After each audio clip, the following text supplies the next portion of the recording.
இந்த காம உணர்வு அப்படின்னா இந்த செக்ஸ் அர்ஜுங்கிறது நேச்சுரலாவே கடவுள் எல்லாருக்குமே கொடுத்துருக்கான். நாம நினைக்கிறோம் சன்னியாசிக்கு செக்ஸ் உணர்வு இல்லைன்னு. செக்ஸ் உணர்வு எல்லாருக்குமே இருக்கு. ஆனா they are able to control, they are able to manipulate, they are able to fine tune. நமக்கு தெரியல. நமக்கு அவங்களுக்கு வித்தியாசம் தான்.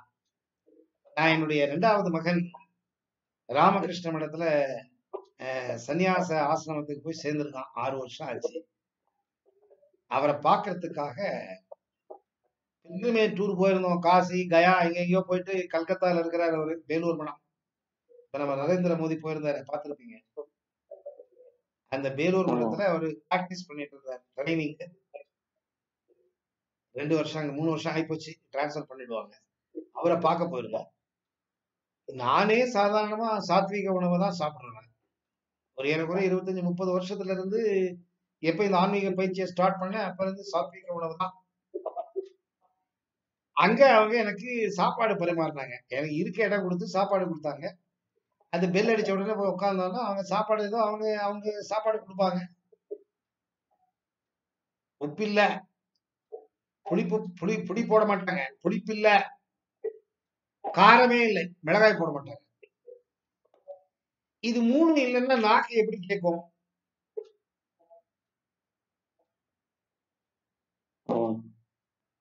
கம்ப்ளீட்டா கட் பண்ணாதான் உங்களுக்கு அந்த செக்ஸ் அர்ஜு அதிகமா உங்களை தூண்டாது. அர்ஜு போகாது. உயிர் இருக்கும் வரை செக்ஸ் அர்ஜு யாருக்குமே போகாது. ஆனால் செக்ஸ் தூண்டப்படாது. தூங்குற பாம்பு மாதிரி தூங்கிட்டே இருக்கும் பாம்பு. நம்ம பாம்பு தினமும் எந்திரிக்குது. தினமும் படம் எடுத்து அப்பா நான் உன்னை அடிக்க வர்றேன்னு சொல்லுது. ஆனா இந்த சன்னியாச வாழ்க்கையில இருக்கிறவங்க, சாதனை பண்றவங்க, அவங்க சாப்பிடுற சாப்பாடு மூலமாக அந்த காம உணர்வு தூண்டப்படாது. அவங்க உணவு மூலமா கட்டுப்படுத்துறாங்க, காற்று மூலமாக கட்டுப்படுத்துறாங்க, தியானம் செய்வதன் மூலமாக கட்டுப்படுத்துறாங்க. இந்த மாதிரி நிறைய வகைகள் இருக்கு. எல்லாத்தையுமே ஃபாலோ பண்றதுனால அவங்களால அந்த செக்ஸ கண்ட்ரோல் பண்ண முடியுது. சமுதாய வாழ்க்கையில வாழறவங்க நான் வீரிய அணுவை செலவு பண்ண மாட்டேன் அப்படின்னு சொன்னா அது கேட்காது.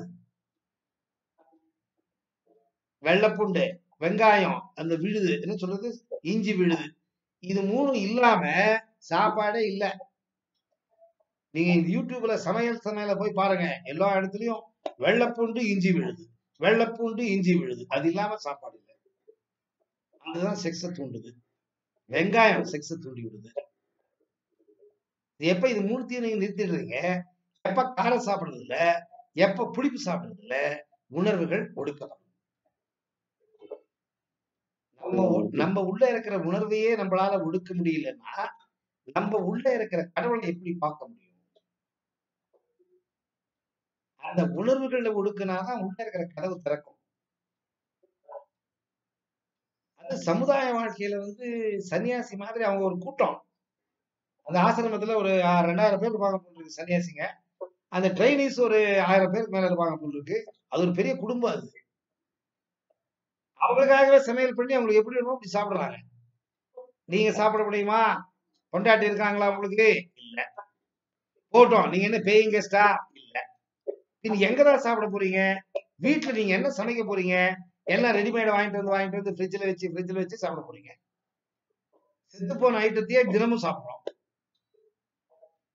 சரி, அப்படி இல்லை ஹோட்டலுக்கு போனாலும் ஹோட்டல் போய் சாப்பிட்டீங்கன்னா எல்லாம் கெமிக்கல், அஜினோமோட்டோ போடுறான். அந்த ருசி வர்றதுக்காக அஜினோமோட்டோ இல்லாம சாப்பாடு இல்லை. அஜினோமோட்டோங்கிறது கெமிக்கல். அது உங்க ஸ்ட்ரெஸ்ஸை தூண்டி விடும். உங்க கால்சிபிகேஷன் அதிகமாகும்.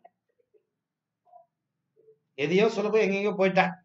சோ உணவு கட்டுப்பாடு, உப்பு, காரம், புளி, அறுசுவை கட்டோட இருக்கணும், கட்டுக்கோப்பா இருக்கணும்.